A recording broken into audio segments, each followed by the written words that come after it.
ಇನ್ನು ಪ್ರಹ್ಲಾದ್ ಜೋಶಿ ಅವರು ಇವತ್ತೊಂದು ಹೊಸ ಬಾಂಬ್ ಅನ್ನ ಸಿಡಿಸಿದ್ದಾರೆ. ಏನು ಕಾಂಗ್ರೆಸ್ನವರು ಆರೋಪ ಮಾಡ್ತಿರಲ್ಲ 50-60 ಕೋಟಿ, ಅದಕ್ಕೆ ಸಿಎಂ ಆಪರೇಷನ್ ಕಮಲ ಆರೋಪಕ್ಕೆ ಬಿಗ್ ಟ್ವಿಸ್ಟ್ ಅನ್ನ ಪ್ರಹ್ಲಾದ್ ಜೋಶಿ ಅವರು ಕೊಟ್ಟಿರೋದು. ಬಿಜೆಪಿಗೆ ಕಾಂಗ್ರೆಸ್ ಶಾಸಕರನ್ನ ಕಳುಹಿಸಿದ್ದೇ ಸಿದ್ದರಾಮಯ್ಯನವರು.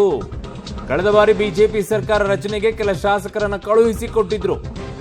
ಕುಮಾರಸ್ವಾಮಿ ಸಿಎಂ ಆಗಿ ಮುಂದುವರಿಬಾರದು ಅಂತ ಶಾಸಕರನ್ನ ಕಳುಹಿಸಿದ್ದೇ ಕಾಂಗ್ರೆಸ್. ಹೀಗಾಗಿ ನಾವು ಸರ್ಕಾರ ರಚನೆ ಮಾಡಿದ್ವಿ ಅಂತ ಈಗ ಪ್ರಹ್ಲಾದ್ ಜೋಶಿ ಅವರು ಹೇಳಿದ್ದಾರೆ ಹುಬ್ಬಳ್ಳಿಯಲ್ಲಿ.